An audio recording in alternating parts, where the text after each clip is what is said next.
My name is Sherry Uppin, and you are watching Spotlight on the Arts. Today we have an extra special show for you. We've invited 3 of the top female artistic directors of South Florida to be with us today. Now, what are we discussing? You've probably guessed it by now. It's all about directing plays from the female perspective and what's involved in that. Now, let's meet our esteemed guests. Jeannie Croft is the founder of the Women's Theater Project and is now an artistic director for Primal Forces Theater Company. Nicole Stoddard is the producing artistic director of Thinking Cap Theater and founding executive director of The Vanguard. Margaret Ledford has directed many plays for many theaters here in South Florida. She is currently the artistic director for City Theater, and you'll tell us about that. Now, all these ladies have huge resumes, nominations, awards that could stretch for miles. So this is going to be quite an enlightening discussion. Welcome to the show. Thank you. This is quite an honor. I think we're all excited about getting to know each other and telling a little bit about ourselves. And the question was, what are we going to discuss today? And maybe we could talk about women directors in theater. How about that? Sounds like a very worthy topic. So the first question is, are there enough of us? Are there enough women directors? What do you think, Jeannie? The fact that you even have to ask that Good for you. question and the fact that we're still called women directors is why it's essential to have this conversation and this continuing dialogue. So you think we don't say, if this were a different show, we wouldn't say how many men directors? Correct. Yeah, you also wouldn't say this is a male director. So why is this pertinent?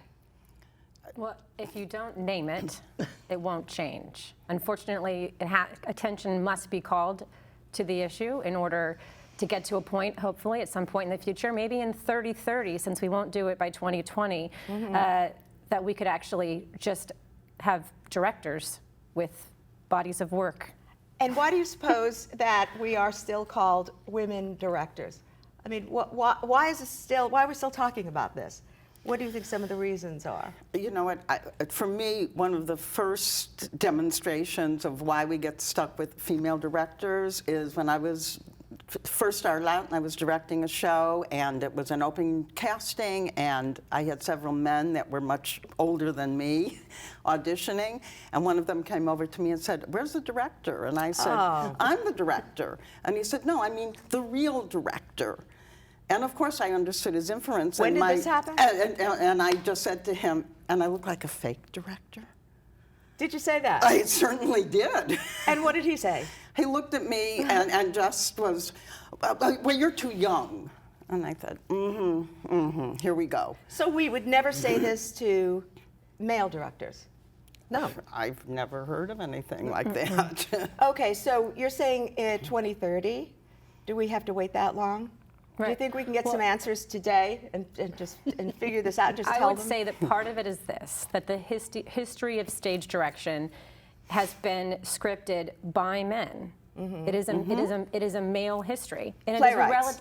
No, not playwrights. Stage direction. And it's a relatively new phenomenon. It's a little over 100 years old as an actual identifiable job in the theater. Job in the field, right? I mean, this was a role that was taken by playwrights and theater managers, lead actors for centuries before it was even a profession. So it's not surprising in that regard that women would be late to the party, right, or not invited at all to be stage directors, because it's relatively new and it started with men. I mean, even if you look at history books on the history of stage direction, anthologies of major 20th century directors, you will find 0 to 2 women. Well, to us, in working in the theater, and most of us have worked in the theater. Have you worked in the theater would you say your whole life? Absolutely. Yeah. How'd you get started? Anyway? Well, you know, acting's a gateway drug. And so, you know, got bit by that bug in high school, but ended up studying for it in college and found that, that directing was more what I wanted to do. And I couldn't afford grad school, so I learned how to stage manage so I could sit in a rehearsal room and watch. How did you learn? How to stage manage. Yeah, just do it. Yeah, Just and do you know it. what? Speaking of stage management, to this day, in terms of stats, and I know you have some that you'll share later, 70% of stage managers in professional theater are women. And they're also predominantly the costume designers. Which Yes, I the think- costume designers, but not the. No, the director. What she's But so what I'm saying is is, I think that that's something very telling because stage management is brutal, grueling, like unsung hero work. Absolutely. totally behind the scenes person, running everything with the director. And Because when a director leaves a production, it's the It's in stage their manager. hands. There's the entire process. Right. It is the way I believe Equity says it is they are responsible for maintaining the artistic integrity of the production. project. So then we're Right. doubling the chances of female directors by having more stage managers. No. Because no, you need to because be we're a regulating director. them to that same role. We need to. Let's look at some statistics. I did a little research on. I think the research is mainly women directors. We are going to be doing continuing shows like this with scenic designers, which I always found very interesting, and costume designers. And we could all say, oh, well, costume designers are great for women. Yeah, they can. They can do that. And well, publicity, and we're going to learn a lot. And this is the jump-off session with Great. directors. Yay. So the League of Professional Theater Women, which has its main office in New York, and I would like to say I was president of that organization for 7 years, and I met the most astounding women who we never considered ourselves women. That's right. In the business. We were individuals in the business who were doing the best job, who were getting more work for women. And there's some answers. So now, they did a recent report called Women Count, in which they surveyed 22 regional theaters. And this is what they found. 13 companies had 5% more women directors this past year. Okay. Making progress, so that's good news. 11, these good figures news. these figures are so low. 11 women directors had directed 5 or more shows. 4 companies had no women directors. Can you imagine that? We're not going to, give any names. From 2013 to 2018, the percentage of women directors, this has got to be good news, Jeannie, increased to 47% from 37%. Okay. All right, so we're getting somewhere. And after the show, maybe it'll increase another 10%. So These the are- study that you're talking about, though, I think Sherry refers just to off-Broadway theaters. Regional theaters, Right. yeah, I Yes, think some see, off-Broadway that's- theaters, but they're mostly regional theaters all around the. Because I think there are a couple different studies, and the statistics are really. Is your the same. theater tell us the name of your theater? Thinking Cap is not It's part not of- is considered a Lord regional theater. theater. No. Oh, it's regional, but it's not. Part of the League of Resident Theaters. Right. Part of the league. And how about The same thing. Primal Forces is a small professional company, but not part of LORT. Yeah. I What's mean, the the- budgets for their budgets are much greater than budgets that we would have Right. to even qualify for. And that, how so. about your theater, or have you worked in any regional theaters that? Any I Lord have theaters? worked in regional theater, but City Theater is not considered a LORT theater. Yeah, well, we're going to say that these are hopeful statistics, but I'm not quite sure they reflect our situation. We need to speak about South Florida as a beginning. So, I mean, if we can change our portion, and then each one of us change the portion, maybe we can, change the whole world. I found it very interesting when I got the assignment of getting 5 or 6 top female directors. I had to think a moment. And there was no way that we were not going to do the show, but I had to think. And how many are left out of this show? A few. A few. Would you say about 5? I don't even know if there are 5 right now. Well, I mean, Gail isn't Well, with Gail us. She was- would have yeah, been she here, would have been right? here. Yes. She has Tanya Bravo, emergency. who is the artistic director of Juggernaut, and I think the fact that we don't think of her and that she's not here today is an example of what happens when you do work that does not fit into a box, does not fit into a formula. Therefore, it's harder for, I think, critics, judges of the work to actually know what to do with it and how and if it should be included, because it's not a well-made play. She's doing site-specific, like promenade-style theater. So, As well as Gladys Ramirez Yeah. with the Project Theater. They Right. do site-specific, they do curated works. So there's So- also Elizabeth Price. Yes, Elizabeth Mary Price. Gunlock. Yeah. There are other women Evelyn directing. Perez. I So mean, if we started to name the male directors, would we be going on and on and on and on? Yes. And on? Yes. Would Yes. What is the we ratio be here? if this was co-ed? Would we be here? if it was just Directors? directors of South Florida. Would you be here? And I'll tell you, Would the we answer be- is would yes, you and have invited us? and I'm going to tell you why. And that leads, Nicole, you're always in the forefront with the right questions, because that is one of the things that we learned, and especially the League of Professional Theater Women, is that we hire ourselves. We have to be aware. Yes, we do. Absolutely. As women producers, and many of us have had to create our own work to get somewhere. Yeah. For It's so example, true. I was going to say, I've been directing professionally in South Florida since 2005, and this is my first time on Spotlight on the Arts. How about Really? Oh that? my God, really? Well, I guess they were waiting for the right moment. Things had to get really And that's not, bad. it's never been, it's not like I was like, oh, I have to do that, or, it is, it's yeah. just, it's one of those things that you just go, oh, Yeah. that just came on my radar for the first time, okay. Yeah. But I have to tell you, going back to what you just said, and I'm so happy that we could all be here. But when we created the Women's Theater Project Oh, here. what a wonderful- Okay, thank you. Yeah.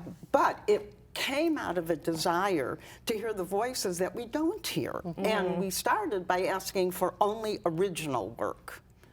And that was very important because we also have such a small amount of female playwrights, again, female playwrights being Right. done, and then we did even more. It has to be a totally female cast, which was very unusual, and it was somewhat hard sometimes to work within that structure. I'm really happy we did, and the first play we ever did was called the Anastasia Trials in the Court of Women by Carolyn Gage, who is a well-known feminist and amazing, amazing writer. And part of the thing at the end of the play was you had to vote on the trial, but only the women could vote in the audience, Oh, that's wonderful. which she stipulated. And it was really amazing. Now, there were a few occasions when we only had a small audience, so we also let the men vote. When the men voted at this trial, the women always did better as far as the outcome. When it was only the women voting, they punished the women very harshly. It was really interesting. Oh, very interesting. Do you think that there's a difference Yeah. Woman's inhumanity to woman. Yeah, well, that's Well, age old. And Well, I mean, I was I going to say, think- the That's club right. is so small, you're elbowing yourself in. Yeah. Good so we point. need to be kinder to each other. Absolutely. In And general. we need, I think it's, that the women that actually do the work and succeed and are among the chosen few have to do more, I think, to be spokespeople for other women, people of color who are not being hired. Because I think, for me, I've done a lot of interviewing of directors, women directors specifically, and what I've found is that they get uncomfortable talking about feminism. At least they did 5 years ago. I think there's been a shift. And they get uncomfortable talking about how they got to where they are because they're just so thankful to be where they are that they don't want to call out. They become implicit or complicit in the problem. do you think that the Me Too movement, I think you have a little history of the Me Too movement, that you had mentioned something earlier that I did not know and perhaps Oh, would be interesting? I think that in theater that we were already addressing this, starting to address this as a profession before the Me Too movement, because there had been a number of high-profile cases. There was one in Chicago where some actresses had spoken out about being sexually harassed or assaulted by a director or a male authority figure in the theater, and so it already had started to come to a head in our community before it was actually national political issue. But I think we've known about this for hundreds and hundreds of years. We just didn't have a name. And it wasn't acknowledged It wasn't the way it is acknowledged. now. In the 17th century in London, a man from the audience could walk upstairs to the dressing room and watch actresses change. Oh, well, Did someone get his name? There wasn't enough ink then. I mean, that was commonplace. So it was the fact that, can you imagine now if we would let people watch actresses change their clothes? Well, How there did would be that ever- someone at the steps. And then Right. someone at the I mean, door. I Well, think it's as a stage manager, I had to remove an actor who would place his chair where in sight of where the chorus girls were changing, quick changing. So do you think that men are now being taught what not to do? If you wouldn't do it to a man, why would you do it to a woman? I think you've asked the $60,000 question. But I do believe the world is changing, and this is, well, here we are creating, more awareness. Does it make you feel angry about all this? I'm starting to get angry. There are like a dozen books published in the last 2 years about women's fury and women's rage. It's, there it is. We were supposed to be quiet for centuries, and now we're at another point, 40, 50 years, every 40 or 50 years, where the cap is off again. Everything is unplugged, and I think actually it's a good thing.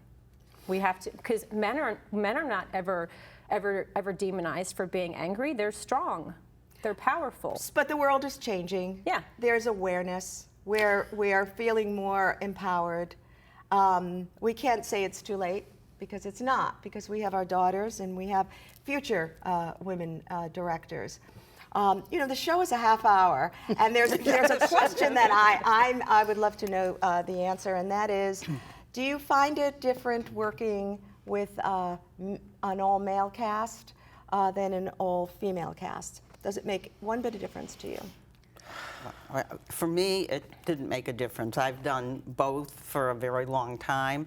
It's about humanity, and it depends on the structure of the script. I mean, that's one of the reasons I've moved away from so many scripts, because I thought you're pigeonholing women into these same old roles. Can we just move up and move out and express the rage, which women don't have to behave so nicely all the time. Not at all. That, and also the sexism and the ageism, which is so prevalent, still so prevalent. Well, the ageism, we can do a whole program on that, because that's changing very too. true, and that's one of the reasons I think it's women that really brought all the attention to the fact that after you hit 30, are there roles out there for 30? women? Well, that got younger. I know, and that's what I used to hear. That's what I used to hear. Well, So, I should be not put in only pasture film, after but, this but show. in theater, Done.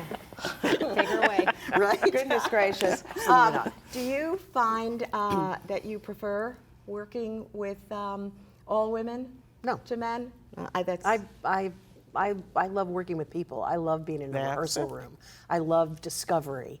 I love the synergy and the energy between people when the creative juices are flowing and you can encapsulate a moment. If there were a job for a woman or a man in your theater, would you hire the best person or the woman? I mean, part of Thinking Cap's mission statement, if you look at like our bullet points for our mission, includes the 50-50 and 2020 initiative that the League of Professional Theater Women is part of. So while Thinking Cap is not, we weren't doing what Jeannie was doing, where she was completely, exclusively, and with good reason, taking that tact to try to fight the gender inequity that's in our profession. We've made it part of our mission so that I have always consistently used unconventional casting. We've always had women designers, and we've had men. We've also always programmed. We have almost a perfectly 50-50 ratio of programming of plays when it comes to programming plays by men and women. Not programming plays just by women, and not just programming our favorite, and we're just going to do Shakespeare and Beckett and Mamet, but actually saying, okay, well, that's a great play, but if we are going to do this, that's got to be another year because we are going to have equal representation. So it starts at the top up, and it's about who's in the conversation, choosing seasons, like how diverse the pool is. I would question how diverse the pool of decision makers is here in South Florida.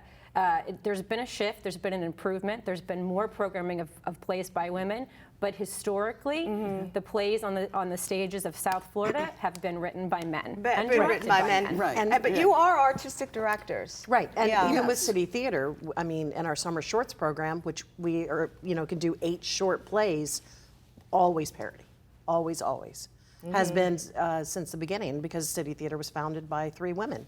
Yeah, so but there you have something. So that, that's a good thing. But that you definitely- we are all in a position to look at the gender and to Right. forward. I mean, when you It work, has to be on the top of your list And when it that's comes to correct. programming, not on the bottom, and certainly not off the list. and It the must be at the same top. thing is true with diversity, because I know when I first did that first show that I mentioned, and I know because I heard, and these are very well-known professional black actresses in South Florida, and I cast, like 4 white women and 3 black women, and later they all came to me and said, "You're the first person to do that. You're not a black theater company," and we just came to see what it was. I said, I cast by talent.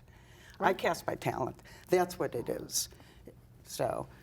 Now, I'm going to definitely make a plea to the producers that we have to have everybody back. But there's a question because this can go on. I mean, there's so much. Yeah. There's so It's many. a lot to unpack. Yes, It there's is. so It many certainly- riches, and We haven't and, discussed the Carbonells. We haven't discussed so many things. and I don't know if we will. Yeah, that's right. There's not time. There's not time. In a minute, what advice would you give your younger self? Don't be afraid. Bingo. Okay. Don't be afraid. As soon as Margaret said that, I would absolutely do the same thing. I would say to myself, take that chance and be bolder. Be bold about it. You can do it and go forward, which is the advice I gave to my daughter. And of course she did it. I was glad I could pass what I had Right. learned on to my children. And it's a good thing. How about you? What advice would you give to your younger self?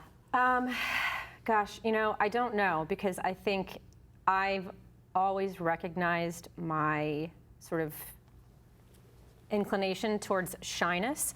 So I've also always been very opinioused.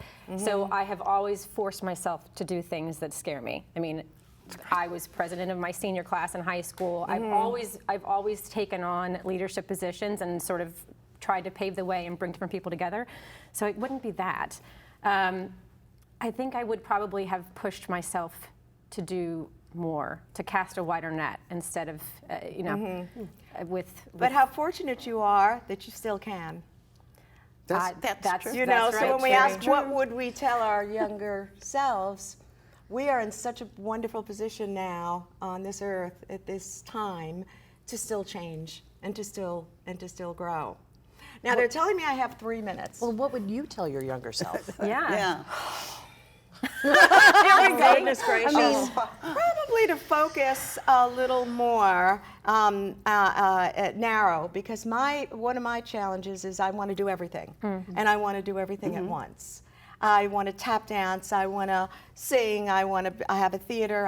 It's too much, and that's how I live my life. And I think when it's over, if it's ever over, it's going to be I just didn't have enough time to do it. So I would probably tell myself to focus a little more and narrow it down Yeah. on that yellow pad. But you can't help it when you're pulled with these different passions. I think, and you're lucky enough to get them, because sometimes people will say, you're so lucky that you found that, you know, it's a passion. And I think, how could you live life without passion? But many people do. And the arts are amazing, beyond. And I think the passion is, you know, not are we talented enough, are we good enough?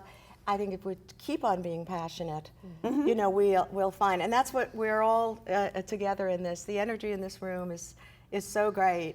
And I think that's all the time we have. Can you believe it? What did we talk about? I don't know. Well, for me, 3 words come to mind that sum up everything we discussed today. Entertaining, yeah. Provocative, I'm going to add another word. Educational, and very, very enlightening. And just the tip of the iceberg. We have a lot more to say. Trust me, we have a lot more to say. I want to thank all of you beautiful ladies for being with us today. I called you beautiful ladies, and you're supposed to say thank you. Thank you. What a great discussion. Now, you know, Spotlight on the Arts is a community program all about the arts, and we invite you, the listener, to participate. Email us at spotlightonthearts@browardschools.com and let us know what you think. Particularly, let us know what you think about this program, and if you would like more of this particular programming. We are always open to ideas, and you can watch past episode of Spotlight on the Arts on YouTube. Well, that's a good thing. Yeah. Just go to youtube.com and do a search for Spotlight on the Arts, and there are a few channels with that same name. So look for a picture of our mentor, Iris Acker. She was the creator of this show, and we miss her so much. And if you have watched Spotlight on the Arts, at the conclusion of the show, Iris Acker always used to say, go, and all of us could say, go to the theater.